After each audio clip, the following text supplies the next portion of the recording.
Alright, what's up guys, welcome back to the channel, and in today's video we're going to be going over the Changli build guide. So if you guys are new to the channel, leave a like and subscribe if you guys haven't yet. Basically what I like to do for these videos, I'm going to be giving a quick TLDR so you guys can just get what you need and then get up out of here. Then after that I will actually go into Changli and things like that. So first things first, Changli is going to be your main damage dealer. She's going to be a fusion main damage dealer, as you guys can see for the combat roles here. She is also skill damage based, and basically on her outro she applies fusion damage and liberation damage to the next character that you do switch in. Stat line that you're looking for here is at least about 1800 to 1900 attack.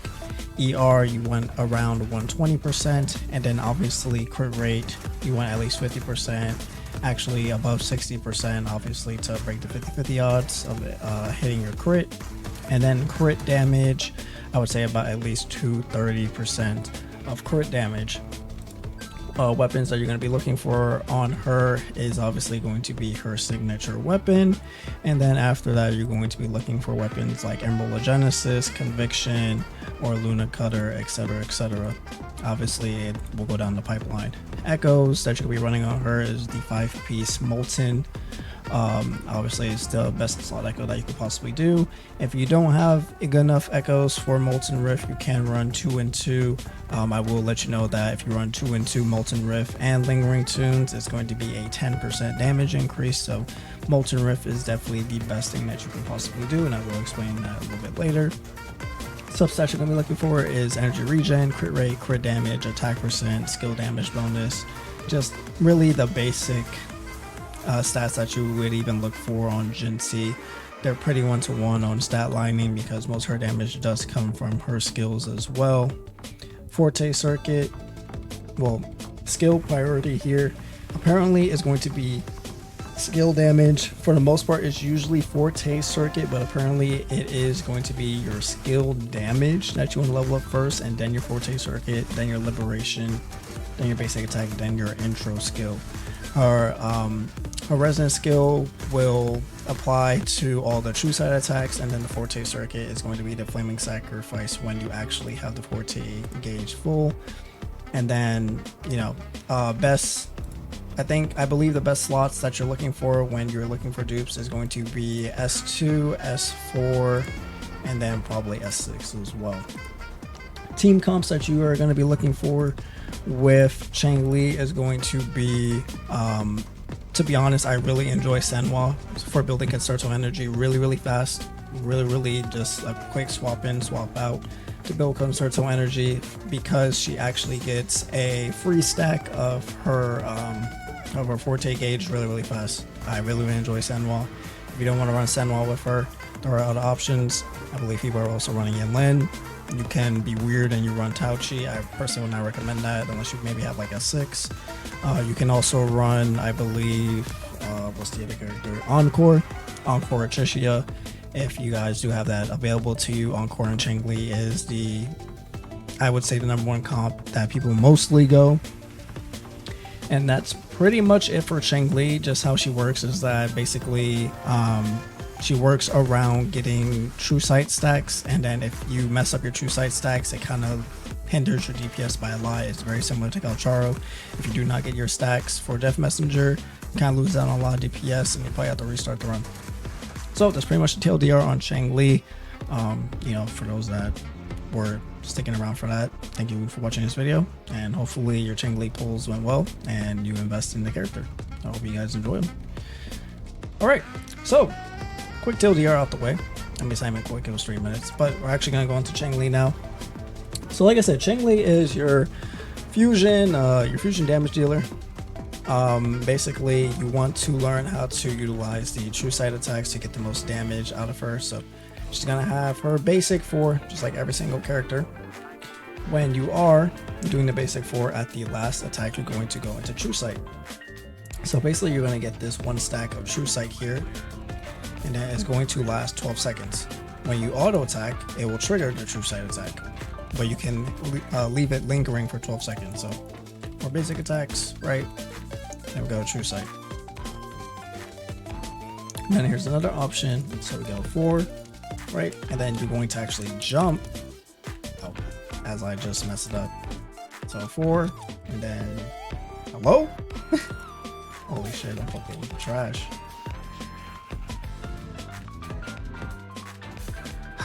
Perform 4 basic attacks. Right? Hello? Kuro, what the fuck? I literally have played this character all day long. Hello? Kuro. Am I the one that's messing up? Am I the one that's trash? Okay. Oh, okay, I was doing it too fast. Ignore me. Anyways. Then you're going to E, and then you can also trigger, so basically how it works is that you can use the 4 basic attacks.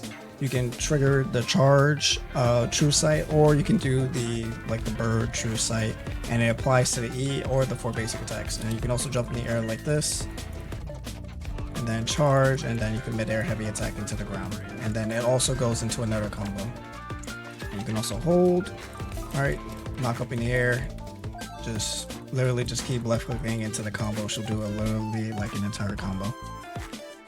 And then you can also hold to do the Forte circuit attack, Flaming Sacrifice, and then you want to ult, right? And then when you ult, you'll actually gain your Forte gauge again, and then you go back into it. So that's pretty much the rotation for her. Sorry, I fucked that shit up. But anyways, so you can do something like this, right? You can do the 4 basic attacks, true sight, all right, or you can go, up in the air and like this, and then you want to E down, right? And then you trigger it again, and then you would go back up into the Falcon, right? And then you would E again, right? And then you would Infernal Rider right after to get Infernal Rider buff. So a lot of people forget about the Infernal Rider buff. And then you would immediately ult right back in, and then you would Forte again. It's pretty much bread and butter once you get used to it. It's more so managing your combos and that you don't get hit out of it. So a lot of people probably don't know this. Yes, Infernal Rider actually does give a buff. That's also why we're running Molten on her as well, not only for the fusion damage, but also for the buff with Infernal Rider.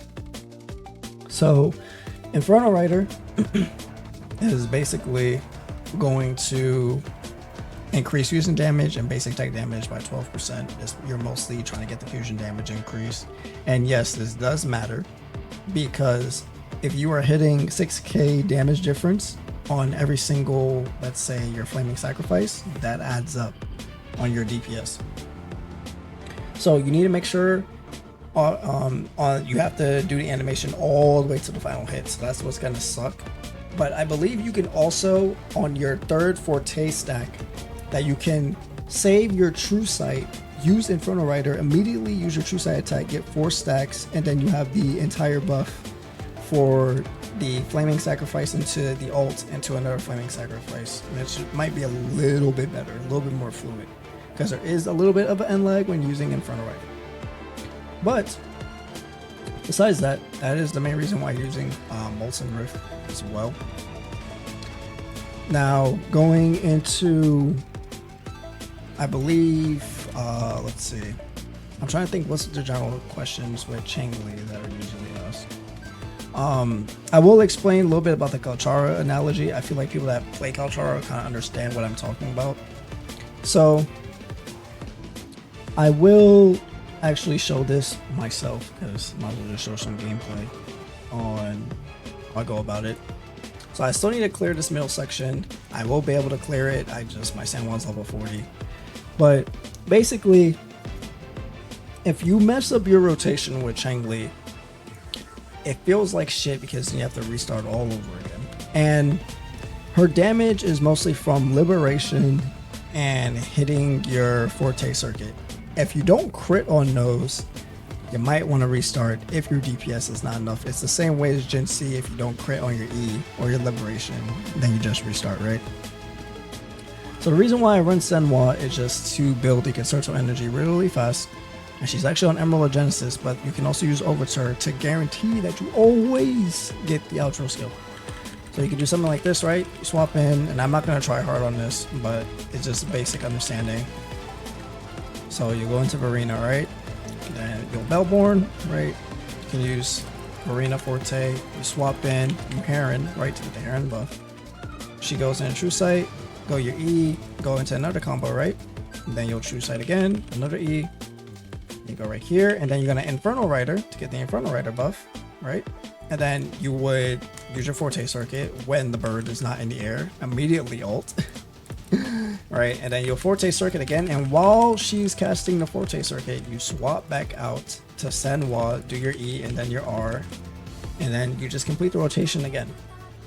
She seems, well, I don't know if people really think that she's that complicated, but she might seem complicated, obviously, in the first part, until you actually get used to it, and it's pretty natural. The only issue is that if you kind of mess up your rotation on a stack, you will notice the damage fall off. But I think that's pretty much it for Changli. I think the final verdict, honestly, going forward with her, I feel like, oh man, obviously it's kind of half and half for most people in the community. I feel like she's good. Maybe if you have Encore or Chishia built up or Sanwa, something to fill in the gap to help her clear with more DPS, right? Because again, this is tower, right? She's getting buffed in tower and it's still kind of close, even with everything leveled up, right? And if I obviously get this more up, you know, she'll be able to clear it. But that's at level 10, and obviously on average, not everyone's trying to level 10 everyone's talents for their main DPS to make them work. So, with that being said, what I'm trying to get at here is that, is she fun to play? Yes. Does she look good? Yes, I fucking love this character. You see that fucking thigh belt right there? Oh my god, switching the fuck out of that. She looks fucking great. I love the aesthetic, I love the sound effects, I love everything about her. I think she even looks better than Gen C. That's just me personally, right? But the fall off of damage is literally like Calcharo, and I think that's Calcharo has that issue that a lot of people do not like playing Calcharo with. It's the clunky feeling of losing out on your DPS because you got hit or whatever. And I really wish she had the anti-interruption resistance to interruption already built in the kit like Yao, and I'm really hoping that Yao does not power creep her because of that. That's going to suck, actually, though. Now, before when I saw reduced damage taken on her Forte Circuit, I thought that was pretty trash. It's actually really good because then you don't have to swap when you're casting your Forte Circuit. You can literally just tank the hit and switch it to Verena to heal. So this actually came in clutch. I think they were cooking up and they knew exactly what they had to do. But I could not imagine Changli with 150 cost on her liberation. That would suck.